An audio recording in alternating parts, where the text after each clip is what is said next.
হযরত wise কুরনি রাহমাতুল্লাহ আলাইহির যখন 9 বছর বয়স হলো তখন তার বাবা পরলোক গমন করেন। তাই বিধবা মাকে দেখাশোনা করার জন্য বাধ্য হয়ে তিনি বাবার কাপড়ের দোকানে ব্যবসার হাল ধরেন। ব্যবসা করে যা উপার্জন করতেন তা দিয়েই মা ছেলের জীবন একরকম কেটেই যাচ্ছিল। কিন্তু আল্লাহর ইচ্ছা বোঝা কঠিন। একদিন ভোরবেলা তিনি দোকানে গিয়ে দেখলেন দোকানের সমস্ত জিনিসপত্র কারা যেন চুরি করে নিয়েছে। খবর শুনে তার মাও দোকানে আসলেন। তার মা দোকানের এই অবস্থা দেখে বললেন, বাবা ওয়াইস, আমাদের এবারে কি হবে, কি করে দিন চলবে আমাদের?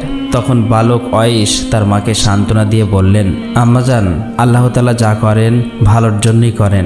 অতঃপর বালক ওয়াইস কুরনি রাহমাতুল্লাহ আলাইহি এক ধনী প্রতিবেশীর ভেড়া চরানোর কাজে নিযুক্ত হলেন। প্রতিদিন তিনি ভেড়ার পাল নিয়ে মাঠে যেতেন, সারাদিন ভেড়াগুলো চড়াতেন আর ক্লান্ত হলে গাছের ছায়ায় বসে বিশ্রাম নিতেন। একদিন বালক ওয়াইস কুরনি রাহমাতুল্লাহ আলাইহি ভেড়াগুলো মাঠের মধ্যে ছেড়ে দিয়ে পাশের একটি জঙ্গলে প্রবেশ করলেন। গভীর জঙ্গলের ভিতর দিয়ে তিনি যাচ্ছিলেন। যেতে যেতে তিনি হঠাৎ দেখতে পেলেন একজন দরবেশ সেখানে বসে ধ্যানে মগ্ন আছেন। তিনি দরবেশের কাছে গিয়ে দাঁড়ালেন। হঠাৎ দরবেশের ধ্যান ভেঙে গেল। তখন দরবেশ বালক ওয়াইস কুরনি রাহমাতুল্লাহ আলাইহিকে জিজ্ঞেস করলো, বাবা তুমি কে, আমার কাছে তুমি কি চাও? বালক ওয়াইস কুরনি রাহমাতুল্লাহ আলাইহি তখন নিজের পরিচয় এবং অবস্থার কথা বর্ণনা দিলেন। তার অবস্থা শুনে দরবেশের দয়া হলো, তাই তাকে নিজের কাছে বসিয়ে অনেক সময় ধরে আলোচনা করলেন এবং বললেন, তুমি সময় পেলে আমার কাছে এসো, কিন্তু সাবধান, কাউকে সঙ্গে নিয়ে আসবে না আর আমার কথা কারোর সাথে বলবে না। তারপর থেকে বালক ওয়াইস কুরনি রাহমাতুল্লাহ আলাইহি ভেড়াগুলো মাঠে ছেড়ে প্রতিদিন সেই দরবেশের কাছে যেতেন। দরবেশ যা উপদেশ দিতেন তিনি তাই মনোযোগ দিয়ে শুনতেন। তিনি সেখানে যতক্ষণ থাকতেন দুনিয়ার কোনো কথা তার মনে থাকতো না। দরবেশ যখন বলতেন, যাও বাবা, তুমি তোমার মালিকের ভেড়াগুলো দেখাশোনা করো, তখন তার ভেড়ার কথা মনে পড়তো এবং সেখান থেকে চলে আসতেন। একদিন তিনি ভেড়ার পাল নিয়ে বাড়িতে ফিরলেন। তখন মালিক দেখতে পেল যে অনেকগুলো ভেড়া হারিয়ে গেছে। মালিক তাকে জিজ্ঞেস করলেন, হে ওয়াইস কুরনি, আমার ভেড়াগুলো কমলো কেন? তুমি রাখালের দায়িত্বে থাকা অবস্থায় ভেড়াগুলো কোথায় হারিয়ে গেল? তখন ওয়াইস কুরনি রাহমাতুল্লাহ আলাইহি মালিককে কোনো জবাব দিতে পারলেন না। এর ফলে মালিক রেগে গিয়ে তাকে কাজ থেকে বাদ দিলেন। অতঃপর তিনি কাজ হারিয়ে আবারও সেই দরবেশের কাছে চলে গেলেন। সারাদিন দরবেশের কথা শুনে এবং সন্ধ্যার প্রায় কাছাকাছি সময় জঙ্গল থেকে কিছু ফলমূল নিয়ে বাড়িতে মায়ের কাছে আসলেন। অতঃপর ওয়াইস কুরনি রাহমাতুল্লাহ আলাইহি তরুণ যুবকে পরিণত হলেন। তখন তিনি বাড়িটা বিক্রি করে মাকে নিয়ে দূর জঙ্গলে চলে গেলেন।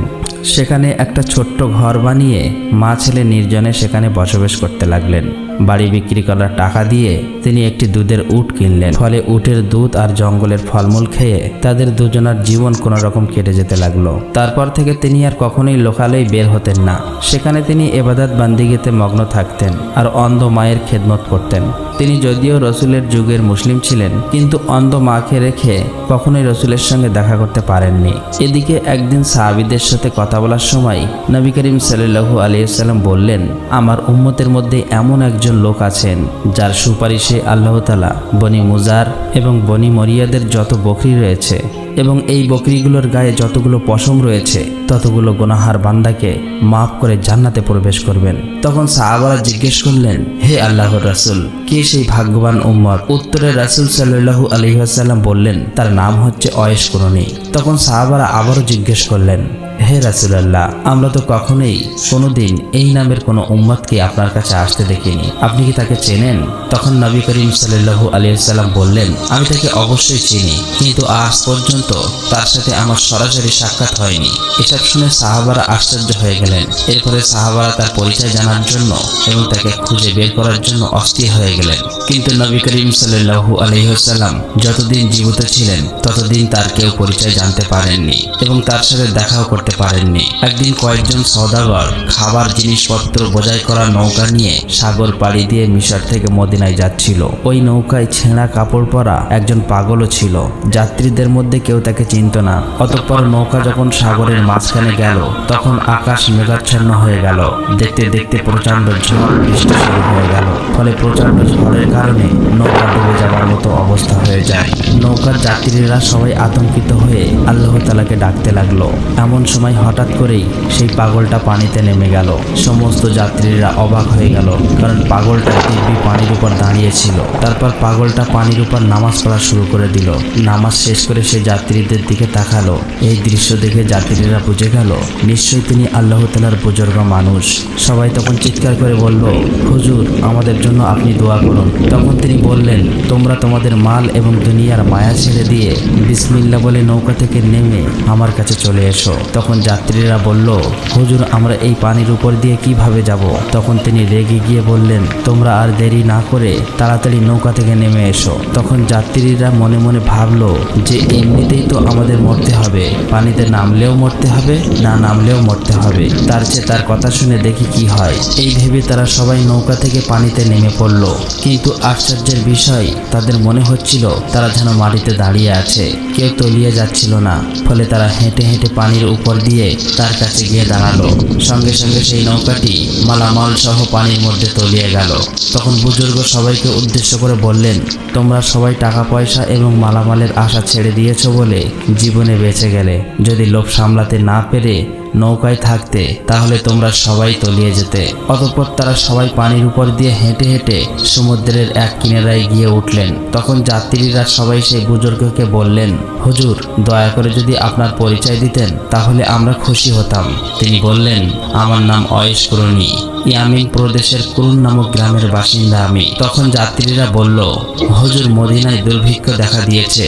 এই খবর পেয়ে গরিবদের জন্য খাদ্য খাবার নিয়ে মিশর থেকে মদিনায় যাচ্ছিলাম, কিন্তু সেই খাদ্য খাবার সহ সমস্ত মালামাল সমুদ্রে ডুবে গেল। এখন আমরা এই গরিবদের জন্য কি খাবার দেব? তখন ওয়াইস কুরনি রহমাতুল্লাহ আলাইহি বললেন, নৌকার মালপত্র এবং সমস্ত খাদ্য খাবার যদি তোমরা ফিরে পাও তাহলে কি সত্যি তোমরা মদিনায় গিয়ে ওগুলো গরিবদের দেবে? তখন তারা বলল, জি হুজুর, গরিবদের সাহায্য করার জন্যই তো আমরা মিশর থেকে আসলাম। তখন ওয়াইস কুরনি রহমাতুল্লাহ আলাইহি 2 রাকাত নামাজ পড়ে মোনাজাত করে আল্লাহর কাছে কি যেন বললেন। অতঃপর ওয়াইস কুরনি রহমাতুল্লাহ আলাইহি তাদেরকে বললেন, ওই যে দেখো তোমাদের নৌকা, খাদ্য খাবার সমস্ত মালামাল সহ সমুদ্রে ভেসে রয়েছে, তোমরা যাও নৌকা নিয়ে তাড়াতাড়ি মদিনায় চলে যাও। তারা অবাক হয়ে তাকিয়ে দেখলো সত্যি সত্যি মাল ভর্তি নৌকাটি সমুদ্রের তীরে ভেসে রয়েছে। অতঃপর তারা ওয়াইস কুরনির দিকে ফিরে তাকালো, কিন্তু সেই বুজুর্গ ওয়াইস কুরনি আর সেখানে ছিলেন না। চোখের পলকের মুহূর্তের মধ্যেই তিনি কোথায় যেন অদৃশ্য হয়ে গেলেন। অতএব হযরত ওমর রাদিয়াল্লাহু তাআলা আনহুর খেলাফতের সময় হযরত ওমর ফারুক রাদিয়াল্লাহু তাআলা আনহু এবং হযরত আলী রাদিয়াল্লাহু তাআলা ওমর কুফার একটি মসজিদে উপস্থিত হয়ে মুসল্লিদের উদ্দেশ্য করে বললেন, হে কুফা নগরীর অধিবাসীরা, আপনাদের মধ্যে কেউ কি ওয়াইস কুরনিকে চেনেন? মুসল্লিদের মধ্যে কয়েকজন উত্তর দিলেন, না হুজুর, আমরা ওয়াইস কুরনি নামে কাউকে চিনি না। তখন হযরত ওমর আবার বললেন, আপনাদের মধ্যে কেউ যদি কোন এলাকার বাসিন্দা থাকেন দয়া করে উঠে দাঁড়ান। তখন একজন উঠে দাঁড়ালো। হযরত ওমর তাকে জিজ্ঞেস করলো, আপনি কি ওয়াইস কুরনিকে চেনেন? লোকটি তখন বলল, হুজুর, আমি ওয়াইস কুরনি নামে যাকে চিনি সে তো একজন পাগল, সে জঙ্গলে থাকে, জঙ্গলের মধ্যে উট চড়িয়ে বেড়ায়, অত্যন্ত আজব মানুষ তিনি। লোকেরা যখন হাসে তখন তিনি কাঁদে, আর লোকেরা যখন কাঁদে তখন তিনি হাসে। এই কথা শুনে হযরত ওমর ফারুক রাদিয়াল্লাহু তাআলা আনহু এবং হযরত আলী রাদিয়াল্লাহু তাআলা আনহু লোকটাকে সঙ্গে নিয়ে তাকে খোঁজার জন্য বার হলেন। অনেক খোঁজাখুঁজির পর তারা দেখলেন একজন লোক একটি গাছের নিচে দাঁড়িয়ে নামাজ পড়ছেন, পাগলের মতো তার চেহারা। তখন ওমর ফারুক রাদিয়াল্লাহু তাআলা আনহু এবং হযরত আলী রাদিয়াল্লাহু তাআলা আনহু সেই গাছের কাছে গিয়ে চুপচাপ দাঁড়িয়ে রইলেন।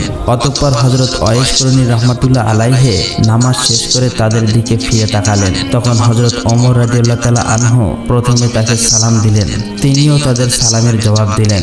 অতঃপর হযরত ওমর ফারুক রাদিয়াল্লাহু তাআলা আনহু তাকে জিজ্ঞেস করলেন, আপনি দয়া করে আপনার পরিচয় দিন। তখন ওয়াইস কুরনি রহমাতুল্লাহ আলাইহি বললেন, আমি আব্দুল্লাহ।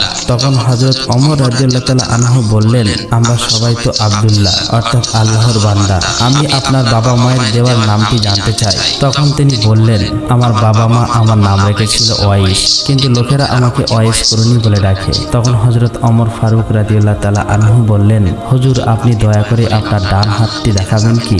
তখন ওয়াইস করনী রহমাতুল্লাহ আলাইহি তার ডান হাতটি এগিয়ে দিলেন। তারা দুজনেই তার ডান আকারের একটি দাগ দেখতে পেলেন। তখন তারা দুজনেই ওয়াইস করনী রহমাতুল্লাহ আলাইহির ডান হাত ধরে চুমু খেলেন। তারপর তারা তাদের দুজনের পরিচয় দিয়ে বললেন, প্রিয় নবী হযরত মুহাম্মদ সাল্লাল্লাহু আলাইহি ওয়াসাল্লাম তার ইন্তেকালের আগে তার প্রিয় উম্মতের আকৃতির কথা আমাদের সঙ্গে বলে গিয়েছেন। আমরা আপনার চেহারা আকৃতি এবং ডান হাতে থাকা নিদর্শন দেখে বুঝলাম নবী করিম সাল্লাল্লাহু আলাইহি ওয়াসাল্লাম তার ইন্তেকালের আগে যে বুজুর্গ উম্মতের কথা বলে গিয়েছেন আপনি সেই ব্যক্তি, আপনি সেই ওয়াইস করনী।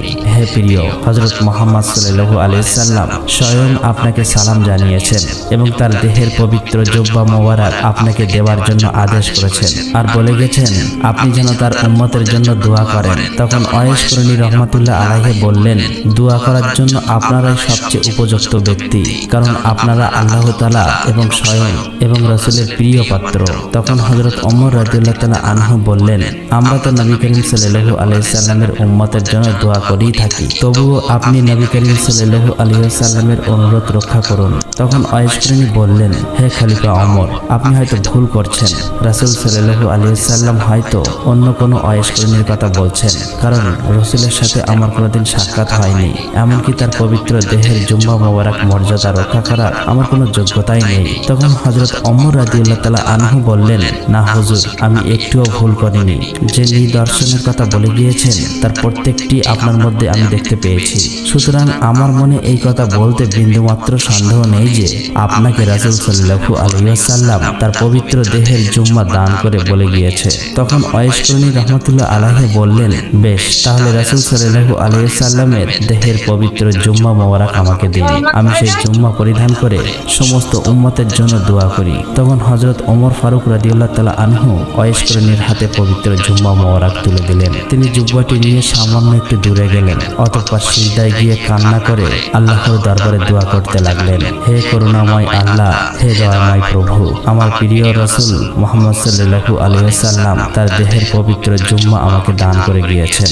যতক্ষণ আপনি প্রিয় নবী হযরত মুহাম্মদ সাল্লাল্লাহু আলাইহি ওয়াসাল্লামের সমস্ত উম্মতের গুনাহ মাফ না করবেন ততক্ষণ পর্যন্ত আমি এই জুব্বা গায়ে পরব না, কারণ তিনি তার উম্মতকে আমার জিম্মায় রেখে দুনিয়া থেকে বিদায় নিয়েছেন। রাসূল সাল্লাল্লাহু আলাইহি ওয়াসাল্লাম, ওমর এবং আলী সবাই তাদের নিজের কাজ শেষ করেছেন, এখন শুধু আমার কাজ বাকি রয়েছে। হে আল্লাহ, আমার আরজি কবুল করুন।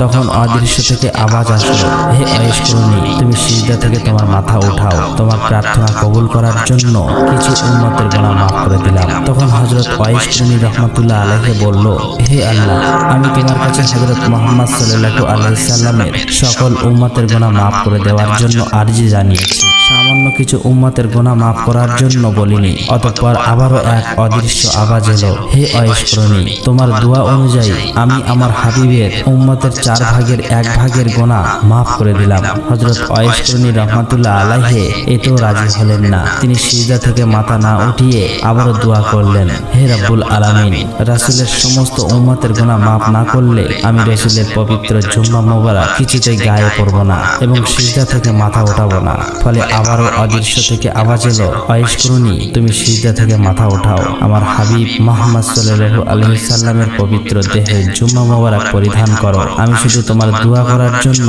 রাসূল সাল্লাল্লাহু আলাইহি ওয়াসাল্লামের পাপী উম্মতদের অর্ধেককে মাফ করে দিলাম। হযরত ওয়াইস করনী রহমাতুল্লাহ আলাইহি এবং রহমানুর রহিম আল্লাহর মধ্যে যখন এমন কথা হচ্ছিল, তখন আমিনুল মুমিনিন হযরত ওমর ফারুক রাদিয়াল্লাহু তাআলা আনহু এবং হযরত আলী রাদিয়াল্লাহু তাআলা তার কাছে গিয়ে হাজির হলেন। তাদের দুজনের উপস্থিতিতে ওয়াইস করনী রহমাতুল্লাহ আলাইহির ধ্যান ভেঙে গেল। আশিক এবং মাসুকের গোপন সূত্র ছিন্ন হওয়ায় তিনি সিজদা থেকে মাথা উঠিয়ে অত্যন্ত দুঃখের সাথে বললেন, কেন আপনারা এই সময় আমার সামনে এলেন? আপনারা যদি আরো কিছুক্ষণ অপেক্ষা করতেন তাহলে আমি হুজুর সাল্লাল্লাহু আলাইহি ওয়াসাল্লামের সমস্ত উম্মতদের গুনাহ মাফ না হওয়া পর্যন্ত সিজদা থেকে মাথা উঠাতাম না। আপনারা আমার সামনে এসে সবকিছু নষ্ট করে দিলেন। তারপর হযরত ওয়াইস করনী রহমাতুল্লাহ আলাইহি রাসূল সাল্লাল্লাহু আলাইহি সাল্লামের পবিত্র জুব্বা মোবারক পরিধান করলেন। অতঃপর তিনি আবারও আল্লাহ তাআলার দরবারে দোয়া করলেন, হে পরওয়ারদিগার, হে দয়াময় আল্লাহ, তুমি তোমার পেয়ারা হাবিবের এই পবিত্র জুম্মা মোবারকের বরকতে বনি রাবিয়া এবং বনি মুজার গোত্রের মেষপালকের সমান সংখ্যক মুহাম্মাদী উম্মতের গুনাহ মাফ করে দাও। মোনাজাতের পর তিনি হযরত ওমর এবং হযরত আলী রাদিয়াল্লাহু তাআলা আনহুর দিকে তাকিয়ে বললেন, মেহেরবানি করে আল্লাহ তাআলা আমার এই দোয়া কবুল করে নিয়েছেন। বনি রাবিয়া এবং বনি মুজার গোত্রের মেষপালকের সমস্ত মেষের পশমের সমান সংখ্যক মুহাম্মদ উম্মতের গুনাহ মাফ করে দিয়েছেন। অতএব হযরত আলী রাদিয়াল্লাহু তাআলা আনহু ওয়াইস করনী রহমাতুল্লাহ আলাইহিকে বললেন, হুজুর, আপনি নবী করিম সাল্লাল্লাহু আলাইহি সাল্লামের সাথে একদিনও দেখা করলেন না কেন, অথচ তার প্রতি আপনার এত মহব্বত? তখন ওয়াইস করনী রহমাতুল্লাহ আলাইহি তার প্রশ্নের জবাবে বললেন, আপনারা কি নবী করিম সাল্লাল্লাহু আলাইহি ওয়াসাল্লামকে নিজের চোখে কখনো দেখেছেন? আমরা তো সবসময় প্রিয় নবীজির সাথে ওঠা বসা করতাম, সুতরাং তাকে অবশ্যই দেখেছি। তখন হযরত ওয়াইস করনী রহমাতুল্লাহ আলাইহি বললেন, আচ্ছা বলুন তো, তার চোখের ভুরু দুটি জোড়া ছিল নাকি আলাদা ছিল? তখন তারা দুজনেই প্রশ্নের সঠিক উত্তর দিতে পারলেন না। তখন তারা বললেন, আমরা তো কোনোদিন হুজুর সাল্লাল্লাহু আলাইহি ওয়াসাল্লামের চেহারার দিকে তাকিয়ে কথা বলিনি, তাই আমরা এই বিষয় লক্ষ্য করিনি। অতঃপর হযরত ওমর রাদিয়াল্লাহু তাআলা আনহু ওয়াইস করনী রহমাতুল্লাহ আলাইহিকে তার নিজের জন্য দোয়া করতে অনুরোধ করলেন। তখন ওয়াইস করনী রহমাতুল্লাহ আলাইহি বললেন, আমি প্রতি ওয়াক্ত নামাজের পরে এই বলে দোয়া করে থাকি, হে পরম করুণাময় দয়াময় আল্লাহ, তুমি সমস্ত মুমিন এবং মুমিনাদের গুনাহ মাফ করে দাও। আপনি যদি খাঁটি ঈমান নিয়ে কবরে যেতে পারেন তাহলে আমার এই দোয়াই যথেষ্ট, এই দোয়াই আপনাকে খুঁজে বের করবে। তখন হযরত ওমর রাদিয়াল্লাহু তাআলা আনহু ওয়াইস করনী রহমাতুল্লাহ আলাইহির কাছে আরো কিছু নসিহত শুনতে চাইলেন। তখন হযরত ওয়াইস করনী রহমাতুল্লাহ আলাইহি বললেন, আপনি কি সর্বশক্তিমান আল্লাহ তাআলাকে চেনেন? যদি তাকে ছাড়া আর অন্য আর কাউকে না চেনেন তাহলে আল্লাহ তাআলাকে চেনাই আপনার জন্য সবচেয়ে ভালো। অতঃপর তিনি হযরত ওমর রাদিয়াল্লাহু তাআলা আনহুকে জিজ্ঞেস করলেন, আল্লাহ তাআলা কি আপনার সম্বন্ধে জানেন? তখন হযরত ওমর রাদিয়াল্লাহু তাআলা আনহু বললেন, তিনি আলিমুল গায়েব, নিশ্চয়ই তিনি আমার সম্বন্ধে সবকিছুই জানেন। তখন হযরত ওয়াইস করনী রহমাতুল্লাহ আলাইহি বললেন, তিনি ছাড়া আর কেউ যদি আপনাকে না জানে না চেনে তাহলে সেটাই আপনার জন্য ভালো। অতঃপর হযরত ওমর রাদিয়াল্লাহু তাআলা আনহু হযরত ওয়াইস করনী রহমাতুল্লাহ আলাইহিকে কিছু নজরানা দিতে চাইলেন। তখন হযরত ওয়াইস করনী রহমাতুল্লাহ আলাইহি তার নিজের পকেট থেকে দুটি দিরহাম বের করে বললেন, উট চড়িয়ে এই দিরহাম দুটি পেয়েছিলাম, আপনি কি আমাকে এই নিশ্চয়তা দিতে পারবেন যে এগুলি খরচ না করা পর্যন্ত আমি এই দুনিয়ায় বেঁচে থাকব? যদি পারেন তাহলে আমাকে নজরানা দিন। আমি নিজে কিন্তু বিশ্বাস করতে পারছি না যে এই দিরহাম দুটি খরচ করতে আমি পারবো, হয়তো তার আগেই এই দুনিয়া ছেড়ে আমাকে চলে যেতে হবে। অতঃপর কিছুক্ষণ চুপ থাকার পর হযরত ওয়াইস করনী রহমাতুল্লাহ আলাইহি তাদেরকে বললেন, আপনারা দুজন অনেক কষ্ট করে আমার সাথে দেখা করতে এসেছেন, দেখা তো হয়ে গেল, এখন আপনারা ফিরে যান, কিয়ামত খুব নিকটবর্তী, সেদিন আবার আপনাদের সাথে আমার দেখা হবে। অতঃপর হযরত ওয়াইস করনী রহমাতুল্লাহ আলাইহি তাদের দিক থেকে মুখ ফিরিয়ে নিলেন এবং আল্লাহ তাআলার ইবাদতে মগ্ন হলেন। হযরত ওমর এবং হযরত আলী রাদিয়াল্লাহু তাআলা আনহু তখন বুঝতে পারলেন যে তার সাথে আর কথা বলার সুযোগ হবে না, সুতরাং তারা সেখান থেকে চলে এলেন।